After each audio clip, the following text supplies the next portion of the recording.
Just read these sentences very carefully. She fluently speaks English. Swati quickly took her food. My sister quickly walks. The bird sweetly sings. She speaks the truth always. They go never to temple. We are happy always. She is late often. तो देखिए ये जितने भी sentences यहाँ पे note किए हैं मैंने, इनको पढ़ने के बाद आई थिंक एक बात तो आपको समझ में आई गई होगी कि हम आज बात करने वाले हैं एडवर्ब की। एडवर्ब देखिए फर्स्ट सेंटेंस में क्विकली, और एडवर्ब ज्यादातर हम एडवर्ब को जब हम बनाते हैं हम एडजेक्टिव में एलवाई लगाकर एडवर्ब बना देते हैं। तो जितने भी सारे नोट सारे, हाँ यहाँ पे बहुत सारे एडवर्ब मैंने ऐसे यूज किए हैं जो कि हमने एलवाई लगा के बनाए हैं। तो देखिए फर्स्ट सेंटेंस में फ्लुएंटली एडवर्ब है, ये सब्जेक्ट के बाद यूज हुआ है। स्वाति के बाद क्विकली यूज हुआ है, यहाँ पे भी क्विकली यूज हुआ है, एंड ये सब्जेक्ट के बाद यूज है। द वर्ड स्वीटली सिंग्स, यहाँ पे भी बर्ड के बाद स्वीटली यूज हुआ है। सी स्पीक द ट्रूथ ऑलवेज, यहाँ पे ऑलवेज जो कि फ्रीक्वेंसी को दिखा रहा है, जो कि फ्रीक्वेंसी को दिखा रहा है, तो ये लास्ट में यूज हुआ है। They go never to temple, यहाँ पे नेवर जो है ये भी फ्रीक्वेंसी को दिखाने वाला एडवर्ब है, तो यहाँ पे नेवर एडवर्ब है जो कि यूज हुआ है वर्ब के बाद में। वी आर हैप्पी ऑलवेज, यहाँ पे हमने ऑलवेज को यूज किया है सेंटेंस के लास्ट में, मीन्स यहाँ पे हैप्पी एडजेक्टिव है तो इसके बाद में यूज किया है। शी इज लेट ऑफन, तो यहाँ पे भी हमने एडवर्ब को यूज किया है सबसे लास्ट में। तो आप मुझे ये बताइए, देखिए एडवर्ब जो होता है वो हमेशा क्वालिफाई करता है सेंटेंस के किसी भी पार्ट को, केवल नाउन और प्रोनाउन को क्वालिफाई नहीं करता, अदरवाइज जितने भी पार्ट बचते हैं किसी भी सेंटेंस के उनको क्वालिफाई करता है। तो अब बात ये है, अब आप मुझे ये बताइए कि जितने भी यूजेस मैंने यहाँ पे किए हैं एडवर्ब के, क्या आपको सही लग रहे हैं? जितने भी एडवर्ब मैंने इसमें यूज किए सारे के सारे इनकरेक्ट है। इनका यूज यहाँ पे जहां पे भी यूज हुआ है सारे के सारे इनकरेक्ट यूज हुए हैं। वैसे तो क्या होता है कि एडवर्ब को हम सेंटेंस में कहीं पे भी यूज कर सकते हैं। हम इसको सेंटेंस के स्टार्टिंग में यूज कर सकते हैं, सेंटेंस के मिडिल में यूज कर सकते हैं, सेंटेंस के लास्ट में यूज कर सकते हैं। तो एडवर्ब को हर जगह पे यूज किया जा सकता है, बट कुछ रूल ऐसे होते हैं कि हमें एडवर्ब को एक सही जगह पे प्लेस करना होता है, एक सही सही जगह पे यूज करना होता है। अगर हम कुछ एडवर्ब्स ऐसे होते हैं जो सेंटेंस के लास्ट में यूज होते हैं, कुछ एडवर्ब्स ऐसे होते हैं जो सेंटेंस के स्टार्टिंग में यूज होते हैं, कुछ एडवर्ब्स ऐसे होते हैं जिन्हें हमें वर्ब से पहले यूज करना होता है, कुछ एडवर्ब्स ऐसे होते हैं जिन्हें हमें वर्ब के बाद में यूज करना होता है। तो बस यही है सब कुछ एडवर्ब के बारे में। अगर एग्जाम में एडवर्ब को लेकर कोई मिस्टेक आती है तो वो इसके प्लेस को ही लेकर आती है कि आपको कहीं गलत जगह पे एडवर्ब को लिख कर दे दिया जाएगा, आपको वही मिस्टेक फाइंड आउट करनी होती है और उसको इम्प्रूव करना होता है। तो अगर आपको भी ये सारे के सारे डाउट्स है एडवर्ब को लेके कि हमें कौन सा एडवर्ब कहाँ पे यूज करना है, तो इस वीडियो के लास्ट तक जरूर बने रहिएगा, सारा कंफ्यूजन दूर होने वाला है आपका इस वीडियो में। Hello everyone, I am Aarti, welcome back my YouTube channel Aarti English classes. और अभी तक आपने अगर चैनल सब्सक्राइब नहीं किया है, डू सब्सक्राइब माय चैनल। तो चलो स्टार्ट करते हैं आज की video without wasting the time, that is related to the adverb. जब भी आपको एग्जाम में एडवर्ब से रिलेटेड कोई भी एरर दी जाएगी तो समझ लीजिएगा वो उसके प्लेस को लेकर ही दी जाएगी। तो फर्स्ट सबसे पहले आप उसकी जो पोजीशन है वो फाइंड आउट कीजिए। आप सेंटेंस में कौन सी वर्ब यूज हुई है पहले वो फाइंड आउट कीजिए, तब आपको पता चल जाएगा कि हमें एडवर्ब कहाँ पे यूज करना है। तो देखिए, जब भी आपको एरर फाइंड आउट करनी हो एडवर्ब से रिलेटेड तो आपको सबसे पहले ये फाइंड आउट करना है कि जो वर्ब यूज हुई है सेंटेंस में क्या वो ट्रांजिटिव है या फिर इनट्रांजिटिव है। अब बात यह है कि ट्रांजिटिव वर्ब क्या होती है, इनट्रांजिटिव वर्ब क्या होती है, ध्यान से समझिए। मैंने यहाँ पे एक सेंटेंस लिखा, he sings a song. Again मैंने एक और सेंटेंस लिखा, ही सिंग्स। दोनों सेंटेंस का मीनिंग अपने आप में कंप्लीट है। फर्स्ट सेंटेंस का मीनिंग है he sings a song, second sentence का मीनिंग है ही सिंग्स, वह गाता है। दोनों अपने आप में कंप्लीट है। जरूर नहीं कि मैं यहाँ पे यही लगाऊं कि वह गीत गाता है, जरूर थोड़ा है हम ये बताए कि गीत ही गाता है, बस यहाँ पे हम इतना भी कह सकते हैं कि वह गाता है। अब ये समझिए, जो ट्रांजिटिव वर्ब होती है उसका मीनिंग, यानी कि जो वर्ब दी जाएगी उसका मीनिंग ऑब्जेक्ट के ऊपर ट्रांसफर हो जाता है। यानी कि ट्रांजिटिव मीन्स ट्रांसफर होना, और क्या ट्रांसफर होना, मीनिंग ट्रांसफर होना। जब वर्ब का मीनिंग ट्रांसफर हो जाता है ऑब्जेक्ट के ऊपर तो समझ लीजिएगा कि वो ट्रांजिटिव वर्ब है। और जब मीनिंग ट्रांसफर ना हो पाए, जब वर्ब का मीनिंग ट्रांसफर ना हो पाए किसी भी ऑब्जेक्ट के ऊपर, तो समझ लीजिए वो इनट्रांजिटिव वर्ब है। लेकिन कैसे समझेंगे, देखिए ये वर्ब है यहाँ पे सिंग्स, तो आपको ये देखने के लिए कि क्या इसका मीनिंग ट्रांसफर हो पा रहा है या फिर ये जो वर्ब यूज हुई है क्या उसे किसी ऑब्जेक्ट की नीड है वहां पर, क्या उसके लिए वहां पे कोई ऑब्जेक्ट यूज हुआ है, बस ये फाइंड आउट करना है। और इसके लिए हमें क्या करना है, सेंटेंस में जो वर्ब दी जाएगी उससे हमें क्या का क्वेश्चन पूछना है, गॉट इट? क्या करना है आपको? सेंटेंस में जो वर्ब दी जाएगी उससे आपको क्या का क्वेश्चन पूछना है, और अगर क्या का क्वेश्चन आ गया तो समझ लीजिए वो वर्ब जो सेंटेंस में यूज हुई है वो ट्रांजिटिव वर्ब है। लेकिन अगर उस सेंटेंस में उस वर्ब से जो हमने क्वेश्चन पूछा क्या का, उसका आंसर नहीं आया तो समझ लीजिए इंट्रांजिटिव वर्ब है। कैसे? देखो, सेंटेंस है ही सिंग्स अ सॉन्ग, तो यहाँ पे वर्ब है सिंग्स, तो आप इससे क्वेश्चन पूछे क्या का, क्या गाता है, क्या गाता है, सॉन्ग गाता है। आया आंसर निकल कर? सेम सेंटेंस में इसका आंसर है कि वो क्या गाता है, सॉन्ग गाता है। तो मीन्स ये ट्रांजिटिव वर्ब है, क्योंकि इसका मीनिंग ऑब्जेक्ट के ऊपर ट्रांसफर हो गया, ये हो गई ट्रांजिटिव वर्ब, राइट। अब सेम सेंटेंस को पढ़िए, यहाँ पे भी सेम वर्ब है, यहाँ पे भी सेम वर्ब है, यहाँ पे भी सेम वर्ब है। अब इसको पढ़िए, वह गाता है। अब अगर मैं यहाँ इस वर्ब से क्वेश्चन पूछती हूँ क्या का, क्या गाता है, क्या इस सेंटेंस में इसका आंसर है? नहीं है। तो इसका मतलब है कि ये यहाँ पर इंट्रांजिटिव वर्ब है। अब देखिए, एक ही वर्ब सेंटेंस के अकॉर्डिंग ट्रांजिटिव भी हो सकती है एंड इंट्रांजिटिव भी हो सकती है। यहाँ पे सिंग्स ही था, लेकिन यहाँ पे ऑब्जेक्ट था, इसका मीनिंग निकल के आ रहा था, इसका मीनिंग ट्रांसफर हो रहा था सॉन्ग के ऊपर, तो ये यहाँ पे ट्रांजिटिव थी। लेकिन इस सेंटेंस में इसके लिए कोई ऑब्जेक्ट यूज नहीं हुआ है, या फिर हम ये भी कह सकते हैं कि जब वर्ब को किसी ऑब्जेक्ट की नीड होती है तो वो ट्रांजिटिव वर्ब होती है, और जब वर्ब को ऑब्जेक्ट की नीड नहीं होती या फिर वहां पे ऑब्जेक्ट ना दिया गया हो फिर भी उसका मीनिंग कंप्लीट हो रहा है, उसका मीनिंग ट्रांसफर नहीं हो पा रहा है, तो वो इंट्रांजिटिव वर्ब होती है। तो देखिए, बोथ सेम वर्ब है, लेकिन एक सेंटेंस में ट्रांजिटिव है, एक में नहीं है। तो इसका मतलब यही है कि एक वर्ब, सेम वर्ब अलग अलग सेंटेंस में अलग अलग रोल प्ले कर सकती है। वो एक सेंटेंस में ट्रांजिटिव हो सकती है तो दूसरे सेंटेंस में वो इंट्रांजिटिव भी हो सकती है। बट बहुत सारी वर्ब्स ऐसी होती है जो इंट्रांजिटिव होती है, उनको कभी ऑब्जेक्ट की नीड नहीं होती, उनका मीनिंग कभी ट्रांसफर हो ही नहीं सकता ऑब्जेक्ट के ऊपर। ये आपको सेंटेंस को रीड आउट करके तभी फाइंड आउट हो सकता है। अब यहाँ पे ये सेंटेंस जो मैंने, आई थिंक ये इतना समझ में आ गया होगा आपको कि ट्रांजिटिव वर्ब क्या होती है, इंट्रांजिटिव वर्ब क्या होती है। अब इन सेंटेंसेस को देखेंगे। अब आप कहोगे कि मैम ये ट्रांजिटिव वर्ब और इंट्रांजिटिव वर्ब क्यों समझाया आपने? अब आपको पता चलेगा कि ये जानना आपके लिए इतना इंपॉर्टेंट क्यों था। तो चलिए इस सेंटेंस को देखिए, शी फ्लुएंटली स्पीक्स इंग्लिश। अब यहाँ पे आप ये फाइंड आउट कीजिए कि ये वर्ब जो यहाँ पे यूज हुई है ये ट्रांजिटिव है या इंट्रांजिटिव है। तो देखिए क्या बोलती है, इंग्लिश बोलती है, तो मीन्स ये ट्रांजिटिव वर्ब है। सेकंड में देखिए, स्वाति क्विकली टुक हर फूड, लेती है, क्या लेती है, हर फूड, अपना भोजन लेती है। तो मीन्स इन दोनों सेंटेंसेस में जो वर्ब है दोनों ट्रांजिटिव है। वाई? बिकॉज दोनों का मीनिंग ट्रांसफर हो रहा है ऑब्जेक्ट के ऊपर, मीन्स दोनों के लिए ऑब्जेक्ट यूज हुआ है। Got it? अब अगला देखिए, माई सिस्टर क्विकली वॉक्स, मेरी बहन बहुत तेजी से वॉक करती है। अब ये वॉक वर्ड हमारी वर्ब है, इसमें आप बताइए तेजी से वॉक करती है, क्या करती है, क्या वॉक करती है? कोई आंसर नहीं है इसमें इसका, मीन्स ये इंट्रांजिटिव वर्ब है। नेक्स्ट देखिए, the bird sweetly sings, bird बहुत मीठा गीत, गीत तो है ही नहीं यहाँ पर, मीठा गाती है। अब क्या गाती है? आंसर नहीं है, मीन्स ये इंट्रांजिटिव वर्ब है यहाँ पर। तो ये इंट्रांजिटिव वर्ब है, ये इंट्रांजिटिव वर्ब है, ये ट्रांजिटिव वर्ब है एंड ये ट्रांजिटिव वर्ब है। अब रूल देखिए, जब भी सेंटेंस में ट्रांजिटिव वर्ब आती है, कौन सी वर्ब आती है, ट्रांजिटिव वर्ब अगर आ गई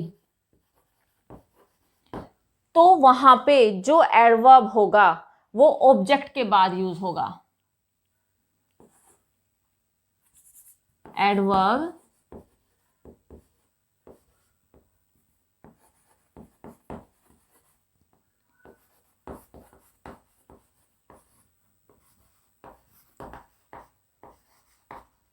गॉट इट? मीन्स अगर ट्रांजिटिव वर्ब है सेंटेंस में तो जो एडवर्ब है वो कहां पे यूज होगा, यूज आफ्टर ऑब्जेक्ट, वो ऑब्जेक्ट के बाद यूज होगा, याद रखिएगा इस बात को। एंड यहाँ पे सेंटेंस में हमने एडवर्ब को कहां पे यूज किया है, सब्जेक्ट के बाद, मीन्स हमने इसको यूज किया है वर्ब से पहले। तो हम इसमें क्या मिस्टेक है सेंटेंस में, इसमें यही मिस्टेक है कि यहाँ पे जो फ्लुएंटली है वो जाएगा इंग्लिश के बाद में, तो ये सेंटेंस हो जाएगा she speaks English fluently. Same sentence अगला है, स्वाति, स्वाति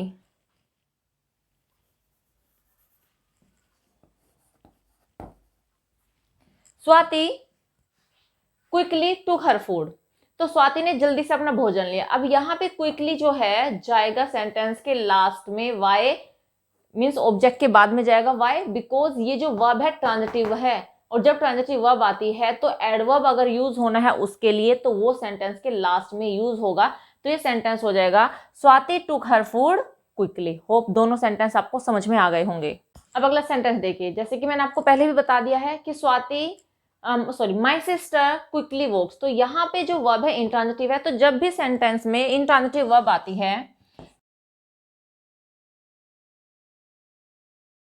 अगर सेंटेंस में इंट्रांजिटिव वर्ब है तो एड वर्ब कहाँ पे यूज होना है, वो आफ्टर वर्ब यूज होना है। अभी सेंटेंस में वर्ब क्या है, यहाँ पर है माई सिस्टर क्विकली वॉक्स, तो यहाँ पे हो जाएगा माई सिस्टर वॉक्स क्विकली। तो ये जो क्विकली है यहाँ पर चला जाएगा। इसमें भी सेम ऐसे ही द बर्ड सिंग्स स्वीटली, तो यहाँ पे जो स्वीटली है वो लास्ट में चला जाएगा। ये दोनों में मिस्टेक है, याद रखिएगा।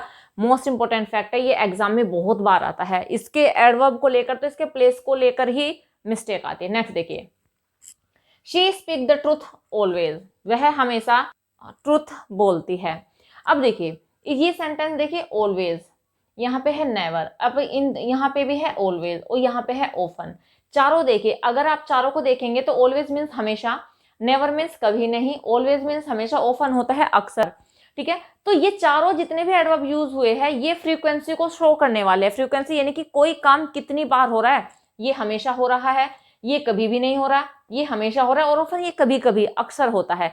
तो ये चारों के चारे जो एडवर्ब है ये फ्रीक्वेंसी को शो करते हैं। और हमेशा याद रखिएगा, जब भी फ्रीक्वेंसी को दिखाने वाले एडवर्ब यूज हो जाए सेंटेंस में तो वो हमेशा वर्ब से पहले यूज होते हैं।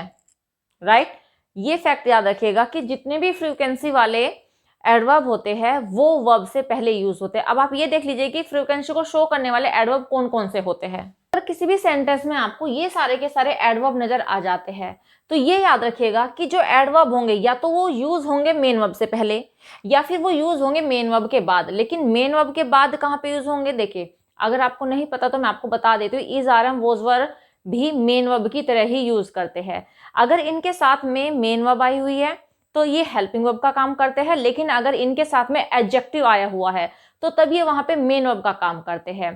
तो यही आपको ध्यान में रखना है। क्या ध्यान रखना है, अगर ये वर्ड सारे के सारे सेंटेंस में आ जाते हैं और ये सेंटेंस में वर्ब यूज हुई है, देखिए एग्जांपल से समझ में आएगा, वो समझिए पहले आप। सेंटेंस है they go never to temple, तो देखिए यहाँ पे वर्ब है they never go to temple, वे कभी मंदिर नहीं जाते। तो देखिए नेवर आया, ये तो हमने समझ लिया कि फ्रीक्वेंसी को शो करने वाला है, तो ये वर्ब यूज हुई है, ये मेन वर्ब है, तो हम इसको यहाँ पे यूज करेंगे वर्ब से पहले।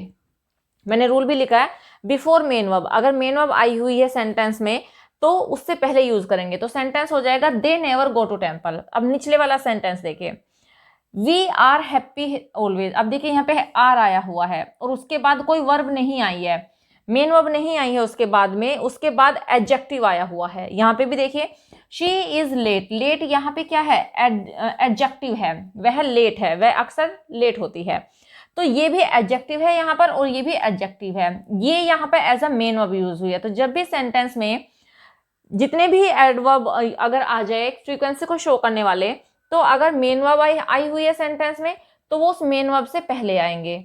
लेकिन अगर main verb means helping verb I है और उसके बाद एडजेक्टिव है, मैंने यहाँ पे लिखा मेन वर्ब प्लस एडजेक्टिव, तो जो एडवर्ब होंगे ये वाले ये आफ्टर मेन वर्ब यूज होंगे। कैसे, देखो वी आर हैप्पी ऑलवेज, तो यहाँ पे मेन वर्ब आई है उसके बाद एडजेक्टिव आया है, तो हम इस ऑलवेज को यूज करेंगे मेन वर्ब के बाद, मीन्स हेल्पिंग वर्ब के बाद। तो ये हो जाएगा we are always happy. Next देखिए शी इज लेट ऑफन, तो यहाँ पे भी ये मेन वर्ब आई हुई है, मीन्स हेल्पिंग वर्ब है, एंड आफ्टर दैट एडजेक्टिव है, मीन्स हम यहाँ पे ऑफन को यूज करेंगे इस वर्ब वाली वर्ब के बाद में। तो सेंटेंस हो जाएगा शी इज ऑफन लेट।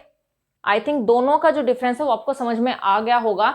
ये मेन वर्ब की तरह कहाँ पे यूज होंगे, तो मेन वर्ब से पहले होगा, लेकिन अगर वर्ब प्लस क्या आया हुआ है, एडजेक्टिव आया, तो वो वर्ब के बाद यूज होगा। होप ये जितना मैंने कॉन्सेप्ट आपको बताया है समझ में आ गया होगा। मोस्ट इंपोर्टेंट कॉन्सेप्ट है, आप याद कर लीजिए इसको। एक और इंपॉर्टेंट एडवर्ब है हमारे पास में, दैट इज एनफ। एनफ से रिलेटेड भी एग्जाम में बहुत बार क्वेश्चन आते हैं, तो छोटा सा कॉन्सेप्ट है वो भी आप समझ लीजिए। देखिए मैं यहाँ पे 2 सेंटेंस लिखने वाली हूँ, आप दोनों को ध्यान से देखिएगा।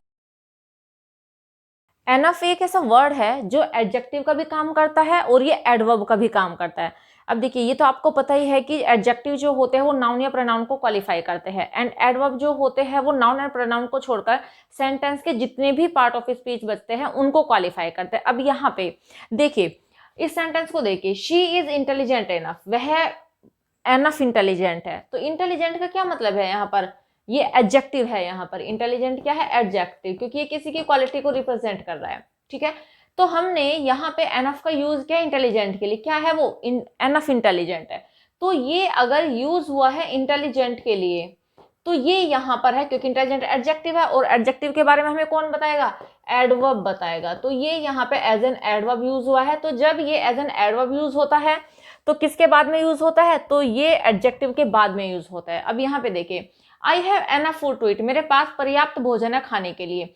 तो यहाँ पे क्या है, पर्याप्त भोजन है, और भोजन क्या है, ये एक नाउन है। फूड क्या है, नाउन है। तो यहाँ पे एनफ हमें नाउन के बारे में बता रहा है, इसका मतलब ये है कि ये एडजेक्टिव है यहाँ पर।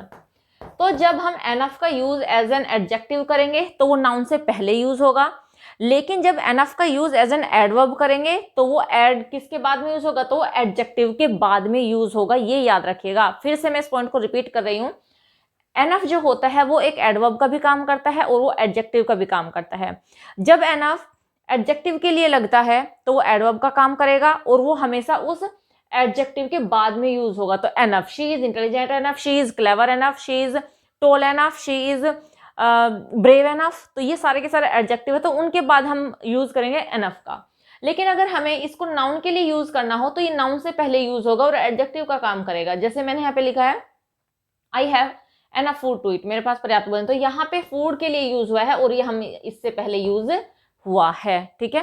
अब देखिए एग्जाम में मिस्टेक कैसे आती है उसको आप देखिए। ही इज एनफ क्लेवर, ऐसे आपको दिया जाएगा तो आपको ये कुछ भी अटपटा नहीं लगेगा। क्यों, क्योंकि आपको तो कॉन्सेप्ट क्लियर नहीं है, तो आपको लगेगा अरे इसमें तो कोई मिस्टेक है ही नहीं। बट याद रखिएगा, क्लेवर एक एडजेक्टिव है, तो जब भी एक क्लेवर एडजेक्टिव के लिए लगेगा मीन्स एनफ, तो ये सेंटेंस के लास्ट में जाएगा, राइट। तो ये हो जाएगा ही इज क्लेवर एनफ। अब यहाँ पे देखिए, they have pen enough, sentence ऐसे आएगा एग्जाम में। वैसे तो ज्यादातर एडजेक्टिव के साथ वाला ही आता है एग्जाम में, दे हैव पेन एनफ। अब यहाँ पे पेन नाउन है, तो जब ये नाउन के लिए यूज होगा तो ये नाउन से पहले यूज होगा। तो इस सेंटेंस में हो जाएगा they have enough pen. Hope ये एनफ वाला कॉन्सेप्ट आपको समझ में आ गया होगा।